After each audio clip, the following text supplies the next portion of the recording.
Après les nouvelles technologies, eh bien, voici d'anciennes technologies remises au goût du jour. Et c'est Agathe Perrier qui a découvert un moulin du XVIe siècle transformé en... Eh bien, on vous le dit tout de suite.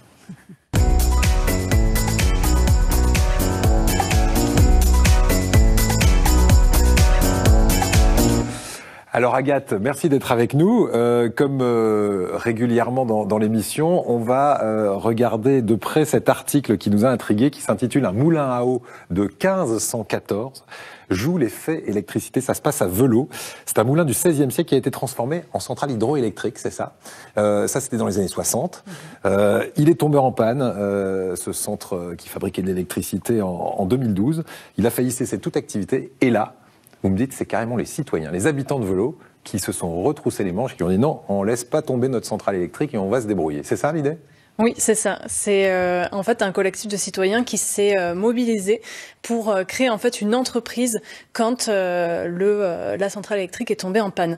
Donc comme vous le disiez, elle a été mise en place en 1962. Elle a fonctionné pendant 50 ans sans gros couac. Mais en 2012, c'est la panne, la grosse panne. Et vu que cette centrale hydroélectrique était vieille et elle n'était plus aux normes, les réparations coûtaient cher. Du coup, le propriétaire ne pouvait les assumer. À contre-cœur, il s'est dit, bon, bah, tant pis, je vais laisser la centrale hors service. Et sans le savoir, en fait, c'est Enercop PACA, qui est un fournisseur d'électricité verte, qui est venu voir le propriétaire pour lui dire, tiens, on aimerait bien racheter votre électricité. Ouais. Mais la centrale ne fonctionnait plus. Et le propriétaire leur dit, la centrale ne fonctionne plus, il n'y a plus d'électricité. Et Enercop PACA, plutôt que de dire, bon, bah, tant pis, on va aller voir d'autres projets pour acheter de l'électricité ailleurs, ils se sont dit, bah, on n'a qu'à faire en sorte de remettre en marche cette centrale électrique. Et donc, ils ont mobilisé des citoyens, des citoyens de Velot et des alentours, qui ont donc créé une entreprise qui a repris en main le projet de remise en route de la centrale. Et ça aboutit 7 ans après, en mars 2019, à la remise en marche de la centrale. Génial. Donc ce sont vraiment des habitants, des citoyens qui ont remis en marche leur centrale électrique. Alors qu'est-ce qui a changé depuis la remise en route de cette centrale hydroélectrique ? On l'a vraiment beaucoup modifiée ? Sur le fonctionnement, non, il n'y a pas grand-chose qui a changé parce que, au final, la centrale avait bien fonctionné pendant 50 ans. Elle avait été bien pensée. Donc, le collectif de citoyens s'était renseigné sur d'autres solutions qui pouvaient être mises en place. Mais finalement, ils ont préféré garder l'ancien système quasiment identique. Ce qui a changé, par contre, c'est toutes les pièces qui ont été remises à neuf parce que c'était indispensable pour avoir des subventions. La nouveauté aussi, c'est que la centrale a été automatisée, ce qui permet d'éviter à une personne d'être mobilisée 24 heures sur 24 si jamais il y a un problème. Et donc, concrètement, comment ça fonctionne ? En fait, la centrale, elle est située à proximité d'une rivière, voilà, l'Arc. On voit bien là sur les images. Et donc, l'Arc qui prend sa source dans le Var et qui se jette dans l'étang de Berre. Et donc, une partie de l'eau de l'Arc est déviée via un canal de dérivation. Et c'est ce canal de dérivation qui amène l'eau jusque dans la centrale, dans une conduite d'eau.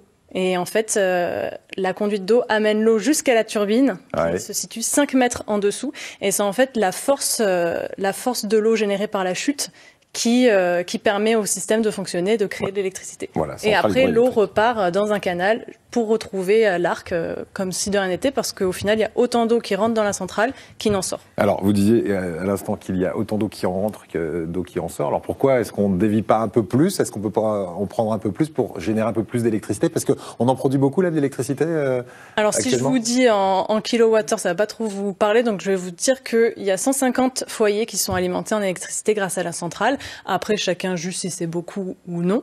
Mais en tout cas, c'est moi ce que je me suis dit. Je me suis dit, bah, tant qu'à faire, puisqu'il n'y a pas d'eau qui est gardée, puisque toute l'eau est restituée, pourquoi ne pas dévier toute la rivière de l'Arc ? Et bon, c'est pas aussi simple que ça, déjà pour des questions écologiques, parce que si toute l'eau était déviée, en fait, il y aurait la rivière, 600 mètres de rivière actuelle qui serait plus alimentée en eau, et donc toute la végétation autour qui manquerait d'eau. D'accord. Il y a aussi le problème pour les poissons et les anguilles qui ont l'habitude de remonter les rivières, et donc notamment l'Arc. S'il y a que le canal de dérivation, ils pourront pas remonter la rivière parce qu'ils vont passer dans la turbine et bon, ce serait pas très très joli à voir, Ouais. je pense. Et après, il y a aussi un droit d'eau et donc la législation qui impose une certaine quantité d'eau à utiliser. D'accord. Donc, on va rester pondéré. Est-ce que la production d'électricité va pouvoir être toujours la même que dans les années 60, 70 jusqu'en 2012, ou est-ce qu'avec le dérèglement climatique, on peut avoir des baisses? Parce que là, c'est assujetti quand même au courant de l'eau, et on sait que cet été, par exemple, ça ne devait pas être génial. Et oui, c'est un peu la grande inquiétude de l'équipe qui gère aujourd'hui la centrale, c'est est-ce que on aura suffisamment d'eau dans les années qui viennent pour garder la production telle quelle et fournir toujours 150 foyers en électricité. Parce que cet été, en effet, avec la canicule, avec la sécheresse, la centrale a dû être arrêtée plusieurs fois, donc plusieurs jours d'arrêt. Et le propriétaire, qui est là donc depuis le début de la centrale, m'a dit que en 50 ans, c'était arrivé très rarement les arrêts à cause du manque d'eau, contre plusieurs fois rien que cet été. Donc c'est vrai qu'avec le dérèglement climatique, on peut s'attendre à d'autres arrêts plus fréquemment dans les années à venir. Et donc peut-être une baisse de la production, mais bon, c'est l'avenir qui le dira. Du coup, les citoyens qui ont remis en route leur centrale hydroélectrique travaillent déjà sur d'autres projets. Vous m'avez dit, là, c'est de l'énergie renouvelable. Qu'est-ce que c'est le projet en 30 secondes? Le prochain projet, c'est des stations photovoltaïques, des centrales villageoises photovoltaïques dans les communes de Coudoux, Velot et La Fin-les-Oliviers. Et donc, en fait, c'est équiper les grandes toitures disponibles en panneaux solaires pour créer de l'électricité.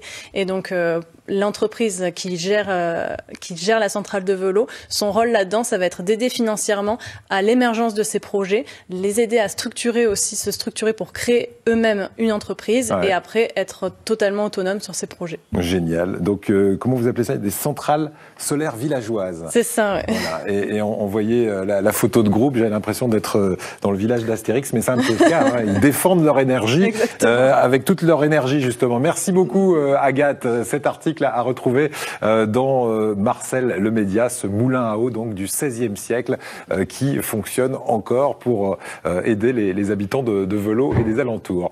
Votre web journal Marcel le Média donc sur Internet si on veut retrouver cet article et tous les autres.